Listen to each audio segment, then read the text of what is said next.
When you want to start with? Fire away. Well, the paw. Right. I mean, I'm not sure about regulations. I can't imagine that volunteer firefighters would be allow somebody to sue them, would they? It'd be interesting to see what the entire story is, because Okay. as I understand it, Manitoba Liquor Lotteries, Gaming, Cannabis Authority, whatever they're called now, Yeah. has said that they are not part of the lawsuit, that it's their insurance company. Oh, okay. because Their insurance company has settled with them. That's the last thing I saw on CBC. So Okay. I wasn't aware of that. yeah, there's a misinterpretation there. Initially, it came out that the province was suing the town of and the firefighters, and there has been a press release made stating that they are not suing, that it must be their insurance company that's subrogating against, because they've been paid out by insurance. Okay. But this is something that would be detrimental to fire departments across North America, not just here in Manitoba. That if people that are not in the fire service as a career, they are volunteer, paid call, whatever you want to refer to them as. Mm-hmm. The volunteers, they're volunteering to show up when the pager goes off, Right. but they are paid for their time. Yeah. They're going to be held legally liable for damages that were incurred. I think it'd be detrimental to the membership, and we have huge issues with recruitment and retention across North America right now. This is just another nail in the coffin for the small town fire departments. Folks are giving up their free time, running out on family, running out on work and other commitments that are out there in order to attend every time the pager goes off. Right. And if they now know that there's going to be a magnifying glass on them to investigate how they screwed up, because we're all human, errors can happen, but they're giving well over 200 hours of their time just for training in order to take the same qualifications as those that are professionals in the career departments. We all train to the same standard.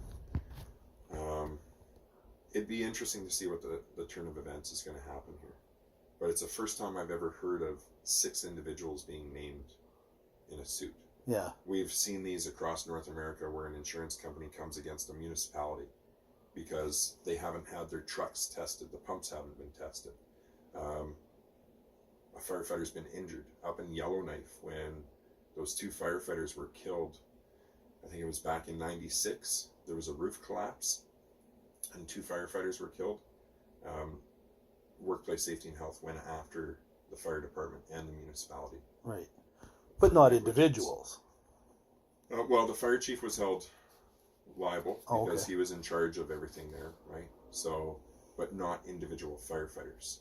So the 4 that were up on the roof, that when the roof collapsed and they landed on the 2 below, they weren't named in the lawsuit, right? And for 6 individuals in the pot to be named and identified like that is something else. Yeah. They were out there doing the best they could to the level of training that they had, and to know that they're going to be held liable for something like that. It wasn't intentional.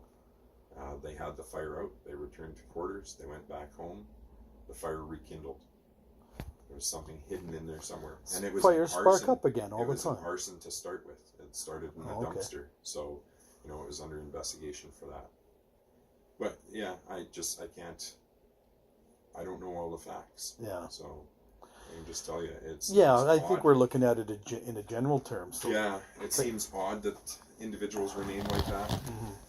There could be detrimental effects to the fire service over it. what kind of insurance is there, say locally in this department? If Every municipality carries insurance, not only on their firefighters or on the apparatus and the tools and the equipment, but liability insurance as well. So okay. it's same as your homeowner's policy, that if somebody slipped and fell on the ice, your homeowner's insurance is going to look after that liability in case somebody's injured.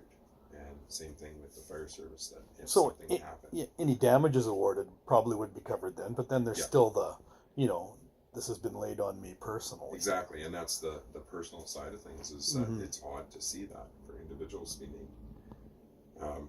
Had heard the rumblings of the fire when it first happened and how that happened, and that there was a lawsuit coming forward against the town of, Yeah. but had never thought ever that they would name individual firefighters like that. Has there been any concern among your membership over it? There's been discussions, right, and we've talked about it and the ramifications, but there haven't been any questions from any of the firefighters of, if I screwed up, would I be named? You know, we try to take not only local incidents that we deal with, because every Wednesday we do a bear pit session on all of our calls. What went right, what went wrong, Okay. what do we need to improve for the next time? You know, the attaboys, good job, and everybody came home and everybody's safe.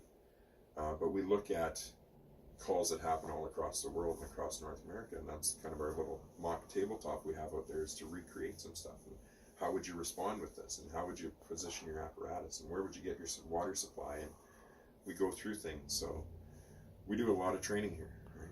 Yeah. Try to reinforce and reassure everybody as well. Just to avoid incidents like up in Exactly. the paw. Let's pre-plan rather than let's have the React. foresight rather than the hindsight. Yeah, well, that makes sense. I'd rather stand in front of the horse than behind it. Yeah, because you would think that, I mean, something like that could affect recruitment. Somebody thinking about becoming a. Well, when that happened in Yellowknife with the 2 firefighters that were killed, there were some workplace safety and health legislation and regulations that were put into place over that, and that, and I can't remember the name of the bill. I think it was Bill C-34, but I can't remember for sure, so don't quote me on that. No, I please. But it was that the fire chief was held responsible for the death of his firefighters. So a lot of the small towns, you know, you didn't have Joe sitting in the back of the room and they're saying, who's going to be the fire chief because Frank just retired. Yeah. And you used to have Joe at the back that said, you know, I've been here for 10, 15, 20 I'll do years. I'll do it. Now it's like, Sean's not here this week, so he's the fire chief. Yeah, Because nobody wanted to take the legal responsibility anymore. right. So, Is that criminally responsible? Yeah, he was held criminally responsible for Wow. that. So, you know, that's going back a few years now. So, but I think we've overcome that, but it's taken a while to get over. Yeah. So, So, do you foresee any tangible ramifications from this spa thing hitting Dauphin, communities like Dauphin? we wouldn't know until more comes out of it. Yeah. Right. I guess the courts might say you can't name these firefighters as And- responsible. The Fires Prevention Emergency Response Act in the province of Manitoba protects firefighters too, unless it's obvious negligence. And from what we hear from the north, right, that there was no obvious negligence there. They were out there doing their job. Mm. This is a perspective of an insurance company and the owners of the building that, not sure why they started it, why they initialized the lawsuit in the first place. Yeah, I Because don't it know was all the the owners of details. the building that started the lawsuit. Oh, okay. And the insurance company just They jumped climbed on on. board. Well, you know, insurance companies, Yeah. anything to see any opportunity to get Most their insurance companies will subrogate against other insurance companies Yeah. or against individuals. money. Yeah. So if property A catches fire and B and C to the right and the left of it also suffer damage, and we have 3 insurance companies involved, B will pay out to their owners, C will pay out to their owners, but then B and C will go after After the A. insurance company of A. Yeah. And if they don't have insurance, then they'll go after the individual because they want to get their money back. So Well, they for sure. subrogate against Yeah. each other. Well, it'll be interesting. I don't know all the details either. I need to dig into it more. But There hasn't been a whole lot said other than those headlines. well, was there something about them advising or them turning off the alarm system or sprinkler Again, systems? Or... not clear on that. Just what Yeah. I've read in the report was that, and that could be a total he said, she said. Yeah. So in the lawsuit, they're saying that we were told to shut off the sprinkler system and the alarm system. Have we heard from the firefighters? What's their side of the story? So I mean, what would make a firefighter tell somebody to turn off their alarm and sprinkler? That we have had issues with fire alarm systems in the past here in Dauphin, but if there's an issue like that, we get the owner to sign off on the liability that they have to post what's a fire watch.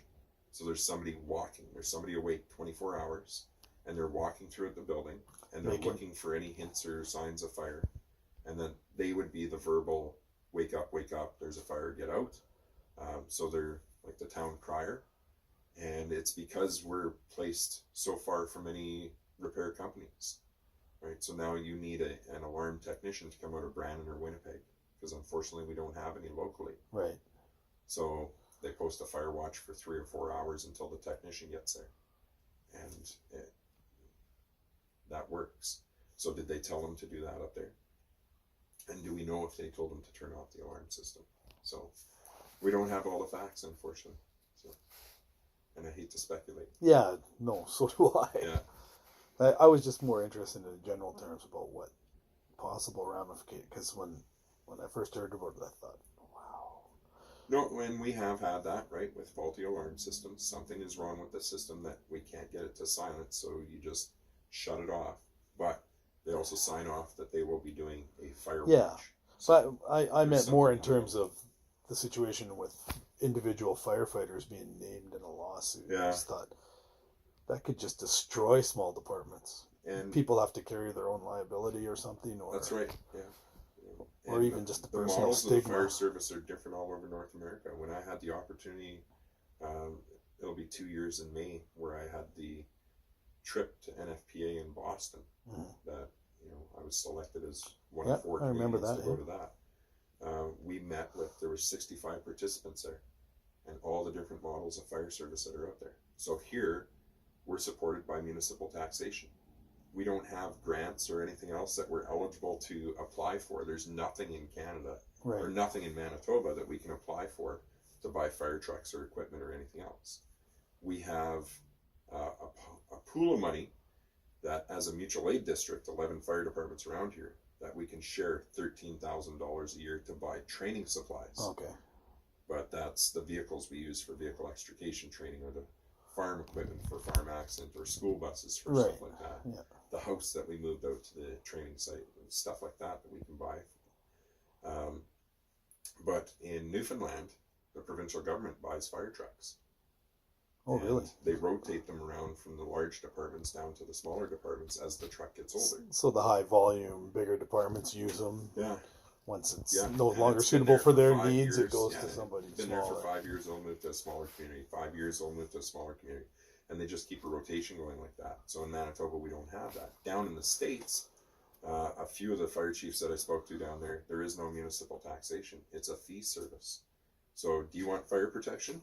Yeah. You pay us Here's when your we bill, come. $5,000, and we'll respond to your property if there's a fire. Wow. And that's how the fire department operates. So if you don't have fire fees paid to your county, and there's a fire on your property, and you call 911, the fire trucks are not showing up because you're not on their list. Wow. I mean, my whole experience in my life has been you call the fire department, then they come. Yeah. But down there, that's what it is. Wow. That if you don't pay the subscription, you don't get the product. That's almost mafia-like. That's how the fire service actually started. Yeah. Yeah. So Well, I can see it way back when, 200 right? plus years ago, right? Yeah. When Benjamin Franklin was a firefighter. Whoops. It was, you pay your insurance company. They were the godfather. Yeah. You pay them $200, and if your house catches fire, they'll come and they'll put it out and they'll save your property. And if they showed up to a fire, because somebody would ring a bell, ring a pole station, whatever it was, Yeah. and the fire trucks or fire wagons with the horses would show up on scene, and they'd look for the plaque on the front of the house. If you had a plaque, you had insurance. If there was no plaque, you had no insurance. They just So if this house with no plaque was on fire, they'd let that burn and throw water with the buckets and the pumps on the one with the plaque on it and get paid by the insurance company. There was no taxation. okay. So Wow. the insurance companies. That's paid just for one it. step shy of you don't pay us protection, your house might catch on fire. Insurance companies let them have it. They're the godfather. So, thin ice.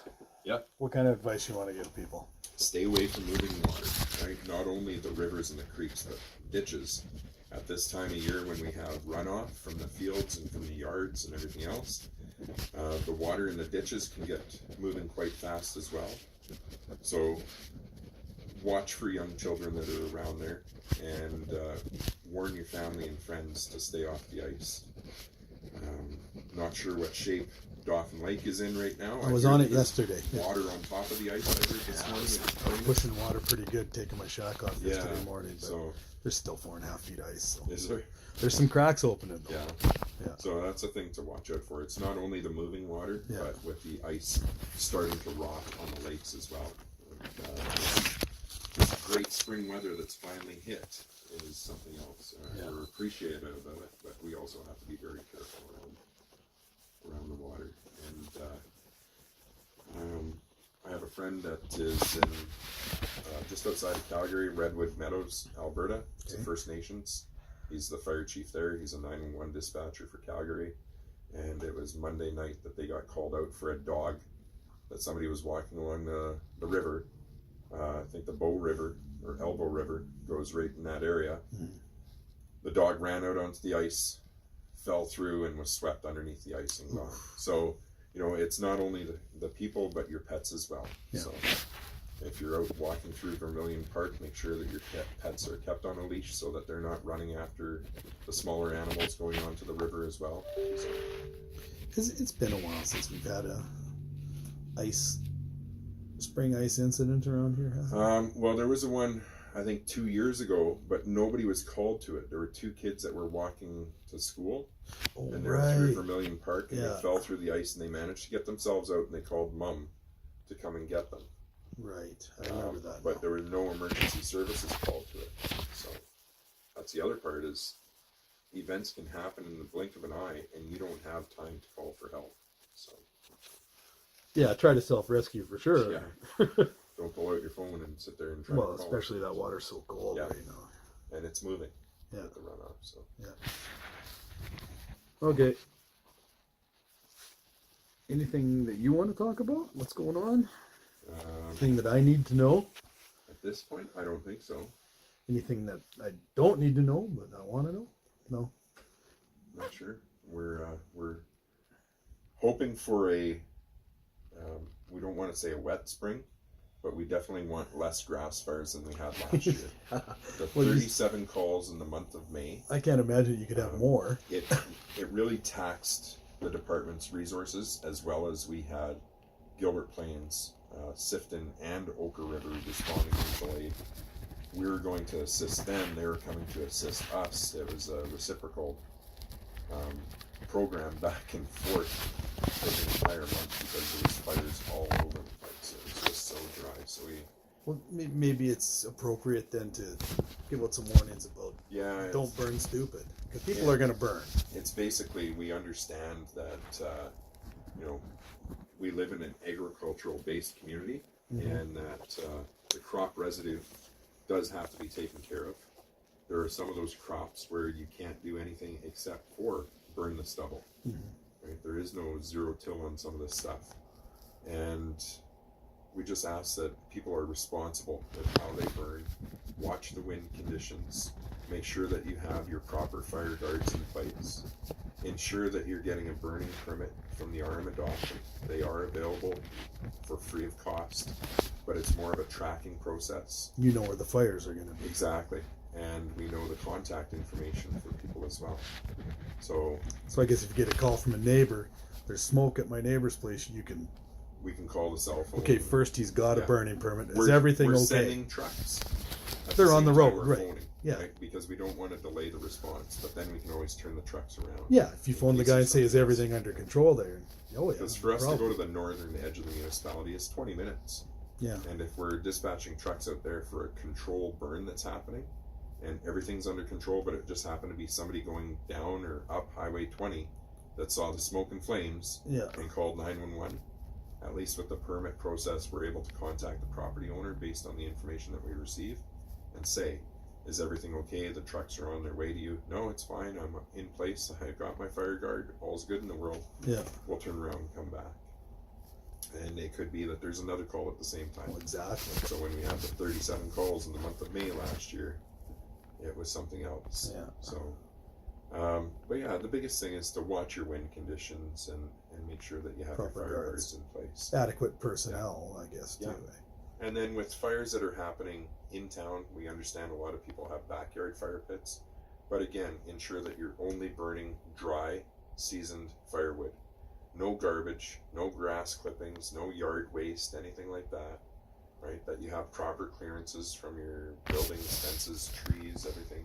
Do you want me to add Johnny Orisco to that comment? Or Johnny Owen his papers, right? So, but yeah, it's if the smoke bothers your neighbors, then that's where we get the complaints. And if you're burning dry season wood, you're not going to get the stinky smoke coming off there. Mhm. So burn responsibly.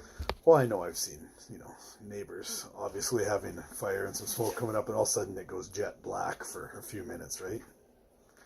Probably shouldn't be burning your styrofoam instead of putting it in the garbage. Or the red Solo cup that Yeah. you're drinking out of. Exactly, and yeah. You get the whiff of black smoke out of there. So. But yeah, that's the biggest things that are out there, I think, right now as we're approaching summer. We want everybody to enjoy responsibly. In terms of the rural ones again, now, if somebody doesn't have a burning permit, Yeah. are they required? Yes, in the Armadauphin. So you if are you have to required. respond and there's no burning permit, what happens? We turn the information over to the Armadauphin, and Reeve Council will make the determination as to what the fines will be, because there are fines in place. So if you have a burning permit and you follow all of the requirements that are on there, and the fire gets out of hand because the wind suddenly picked up, changed direction, Something uncontrollable. but you're still there on scene, you have your fire guards and everything, very seldom do they ever lay a fine in that. I'm not aware of ever having a fine issued there. But if you had a permit and you're not in attendance when we show up, and there was no fire guard, we supply all that information to the RM Council, and they make the determination as to how much the fine is going to be. So they have a structure, but they also have added costs to it, and it's the cost of response for the department to show up. Which is for you guys just to respond. Yeah, they take all the wages, so it varies, right? Because based on your level of training, you might be getting $14 an hour. Yeah. Where Ryan Clyde, that's been here for 20 to 25 years, is getting $19 an hour. Yeah. So after 25 years in a job, running to fires, you think he would make $20 or $19 or more?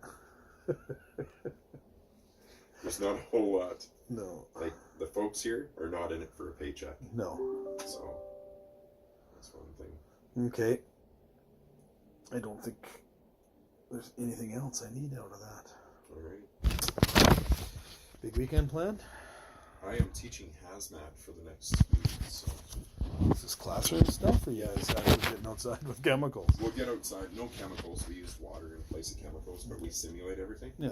So we have 28 students that were doing their level 1 and level 2 firefighter here from Grandview, Gilbert, Dauphin, Sifton, St. Rose, and Laurier.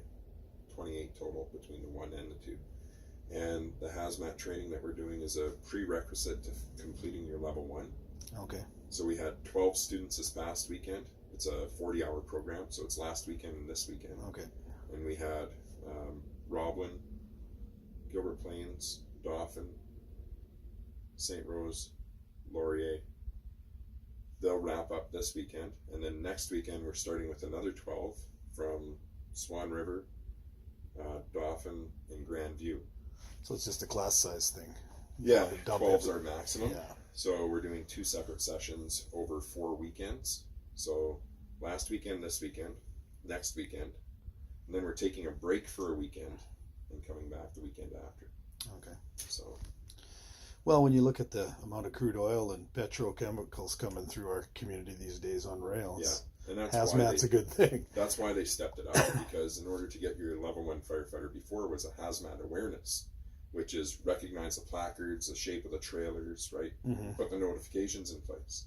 And now it's hazmat operations. So this is recognize all that stuff, but how get do you on it. limit it? Don't Yeah. touch the product, But get on the but can we mitigation. create defensive mitigation, right? Yeah. Create the dams and the dikes around it until the technicians get there to clean up the stuff. Yeah.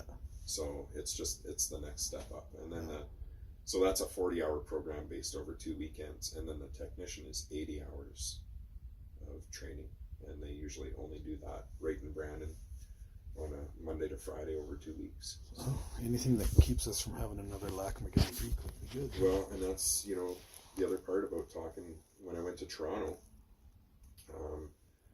in the session I was in, we had 2 fire chiefs from Quebec. And if you want to join a fire department where there's 6 members or 40 members, you have to have your NFPA 1001 level 1 firefighter at a very minimum. In Manitoba, there's nothing stating that you have to have that. It just says that you have to do training, right? Mm-hmm. So you could do whatever training you want. Without getting the certification. Right, but in Quebec, you have to have your accreditation. Ever since Lac Magnetique, that's where they came up with that. Oh, Because okay. one of the things they found in that investigation was that the fire department was severely undertrained. Didn't know what to do. Yeah. Yeah. So that's why they're saying now this is spreading across Canada. So it's only a matter of time. So not only do you have this lawsuit happening up there, but now if you're going to make the Siftons, Pine Rivers, the tiny municipalities all across this province, we have Get 235 this fire departments, certification. right? Yeah. And now everybody has to have certification. That's going to put a lot of training on the small town firefighters. It might limit a lot of participation too. Like I'll go and I'll Absolutely. wrangle a hose for you all day, but I don't have time to do all this training, Yeah. right? Well, that's 200 hours for your level 1. Yeah. It's another 120 hours for your level 2. So That's a commitment. it is.